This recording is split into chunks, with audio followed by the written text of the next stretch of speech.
মায়েরা আবার কান খাড়া করেন খরগোশের মতো, শর্টকাট বলে দিয়ে যাই। আলমার আতুইদা সাল্লাত খামসাহা, বিশ্বনবী ফরমান, চারটা কাজ যে নারী দুনিয়ার বুকে করবে ওই নারীর জন্য জান্নাতের 8টা দরজা খুলে দিবে কে? আল্লাহ।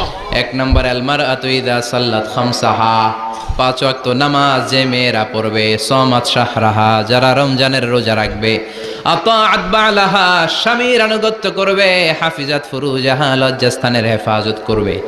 এই 4টা কাজ যে নারীরা করবে 8টা জান্নাতের দরজা তাদের জন্য খুলে দিবে কে? সহজ হয়ে গেল না? মাত্র 4টা। কয়টা? আরো জোরে বলেন কয়টা? মাত্র 4টা কাজ। আর কিছু কাজ করতে বিশ্বনবী নিষেধ করেছেন। জামার উপর দিয়ে পারফিউম মেখে যেতে নিষেধ করেছেন মুহাম্মদ সাল্লাল্লাহু আলাইহি ওয়াসাল্লাম। আইয়ুমা ইমরাআতিন ইস্তাআতারাত, যেই মহিলারা পারফিউম মেখে বের হলো পুরুষদের দৃষ্টি